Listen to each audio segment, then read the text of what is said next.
Hello students, maths class 5th exercise 12.1 question number 5th. Rakesh borrowed rupees 3,21,000 from a bank at the rate of 10 and 1/2% per annum for 5 years. Rakesh क्या कर रहा है? Money borrow कर रहा है. कितनी money borrow ले रहा है? उधार ले रहा है 3,21,000 रुपीज बैंक से उधार ले रहा है. किस रेट पर? ब्याज की रेट क्या दी गई है हमें?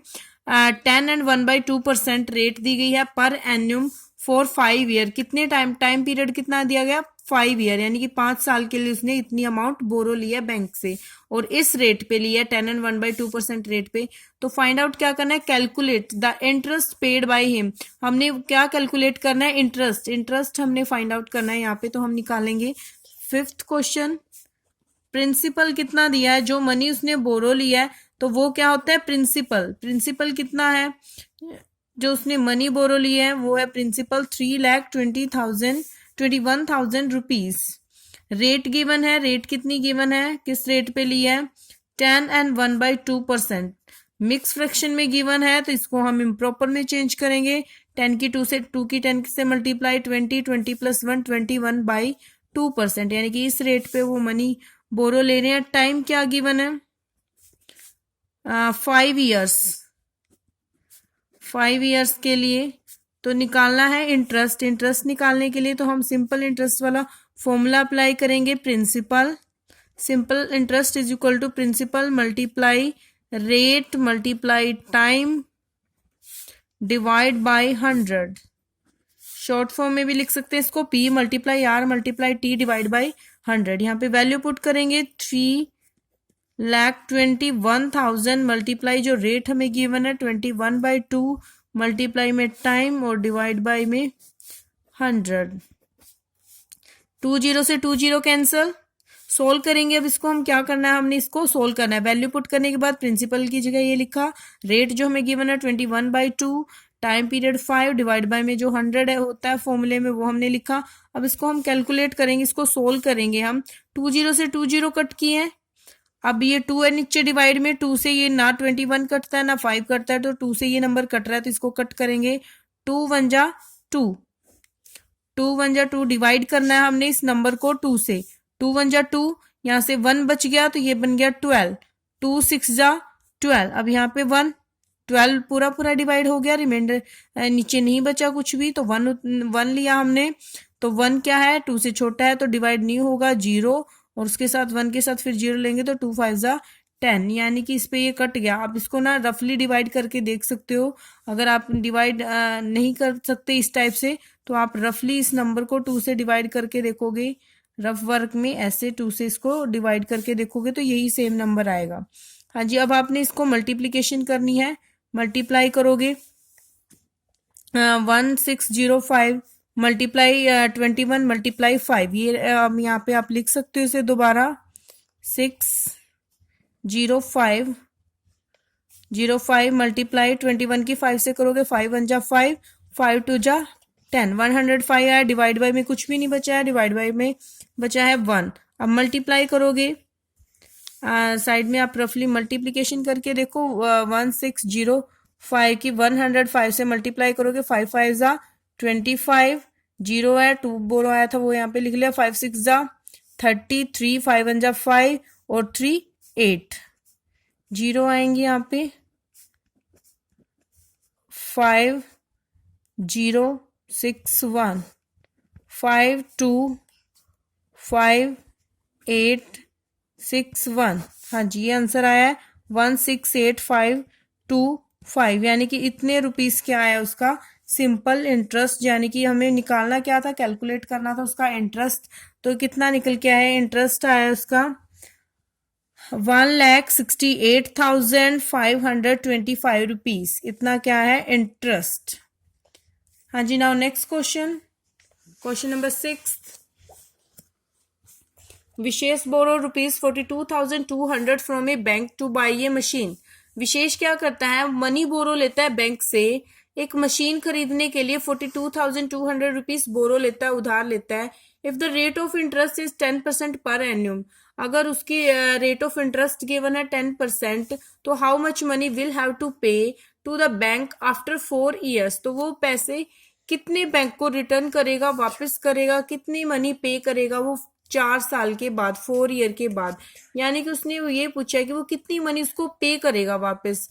यहाँ पे हमने क्या समझा कि ये नहीं बताना कि सिर्फ उसको ब्याज देना है, उसने क्या निकालना है यहाँ पे, टोटल अमाउंट हमने बतानी है जो वो उसको वापस देगा। क्योंकि जब वो उसको वापस देगा तो उसको ये जो मनी उसने बोरो ली थी तो ये भी तो उसको वो रिटर्न करेगा।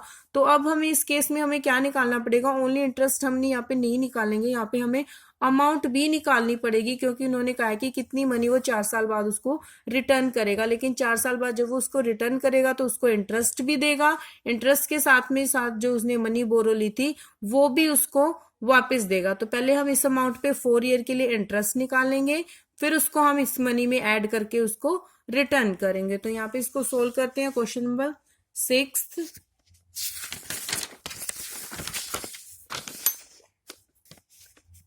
प्रिंसिपल हमें गिवन है, principal is equal to ₹42,200 rupees given है। रेट हमें गिवन है 10% और टाइम दिया गया है 4 years।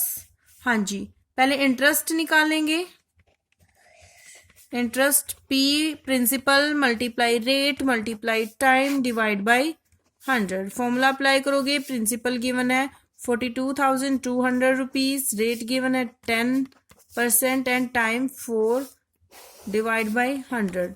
20 से 20 कैंसिल करेंगे, अब मल्टीप्लीकेशन करेंगे, जो बच गया रिमेनिंग ऊपर है, नीचे कुछ भी नहीं बचा, ऊपर बचा है तो उसकी मल्टीप्लाई करेंगे।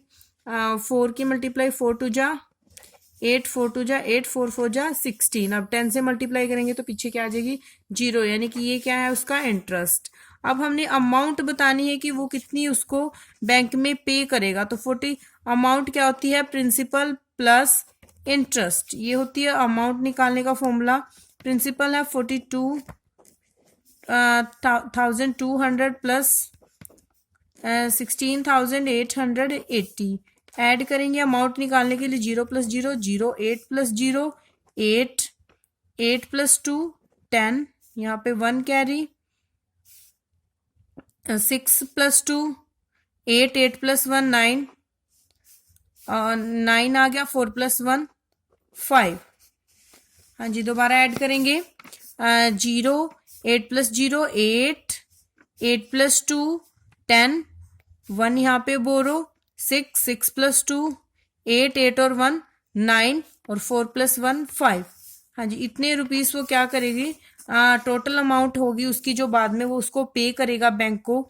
तो ही विशेष पे he have to pay to the bank after 4 years, कितनी अमाउंट 59,080 रुपीज वो उसको पे करेगा। तो हम यहाँ पे लिख सकते हैं ही हैव टू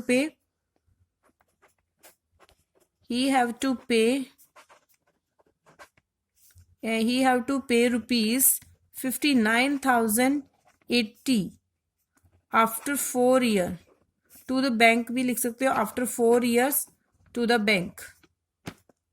हाँ जी, इतनी अमाउंट वो बैंक को पे करेगा। नेक्स्ट क्वेश्चन देखो, क्वेश्चन नंबर 7 दिया है, Poonam deposit ₹50,000 in a bank for 6 year। 6 year के लिए वो 50,000 बैंक से डिपॉजिट जमा करवा रही है। इफ द बैंक पे, बैंक उसको इंटरेस्ट दे रहा है, यानी कि वो डिपॉजिट करवा रही है, जमा करवा रही है बैंक में, और बैंक पे कर रहा है interest at the rate of 6%, और बैंक उसे 6% रेट पे इंटरेस्ट दे रहा है। तो per annum how much amount will Poonam get back after 6 year।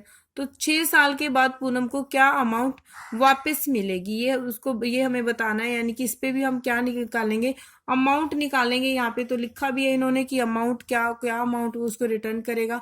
यानी कि पहले हम यहाँ पे हमें प्रिंसिपल गिवन है, टाइम गिवन है एंड रेट गिवन है, तो हम फॉर्मूला अप्लाई करेंगे और इंटरेस्ट निकालेंगे। इंटरेस्ट निकालने के बाद अमाउंट निकालेंगे। अमाउंट का फॉर्मूला होता है प्रिंसिपल प्लस इंटरेस्ट, जो भी हमने पीछे क्वेश्चन में निकाला, क्वेश्चन नंबर 6 में। इसी टाइम से सेम इसको भी सॉल्व करोगे आप। नाउ क्वेश्चन नंबर 8 में भी हमने क्या करना है, इनको कंपेयर करना है। इंटरेस्ट ऑन ₹5,000, बस ये बताना है कि इनमें से कौन सा ग्रेटर है। यहाँ पे प्रिंसिपल गिवन है, टाइम गिवन है एंड परसेंट गिवन है। फर्स्ट पार्ट को सोल्व करोगे, यहाँ पे इंटरेस्ट निकालोगे, सेकंड में भी इंटरेस्ट निकालना है, अमाउंट गिवन है, टाइम गिवन है एंड परसेंट गिवन है, रेट गिवन है। यहाँ पे बताओगे और ये बताओगे कौन सा ग्रेटर है। जो फर्स्ट ग्रेटर है तो आप कहोगे first is greater, second greater है तो आप कहोगे सेकंड इज ग्रेटर। 9th और 10th क्वेश्चन में भी आपने सेम ऐसे ही निकालने हैं। इस क्वेश्चन में Mrs Sharma is the finance company, find the interest, interest find out करना है आपको, प्रिंसिपल गिवन है, टाइम एंड रेट, इंटरेस्ट निकालना है, फॉर्मूला अप्लाई करोगे आप, इंटरेस्ट फाइंड आउट करोगे। और लास्ट क्वेश्चन में आपको अमाउंट निकालनी है, यानी कि पहले आपको प्रिंसिपल गिवन है, रेट और टाइम, तीनों चीज गिवन है। फॉर्मूला अप्लाई करोगे आप, इंटरेस्ट निकालोगे, उसके बाद आप अमाउंट निकालोगे। बिल्कुल ही सिंपल क्वेश्चन है, सारे ही सेम है। किसी में आपको इंटरेस्ट निकालना है तो वहां पे तो आप इंटरेस्ट तक निकाल के बता दोगे कि ये आंसर आया है, और जिसमें अमाउंट निकालने के लिए बोला है तो उसमें आप आगे प्रिंसिपल प्लस इंटरेस्ट ऐड करके अमाउंट फाइंड आउट करोगे। तो ये आपने कंप्लीट एक्सरसाइज सोल्व करनी है। Thank you.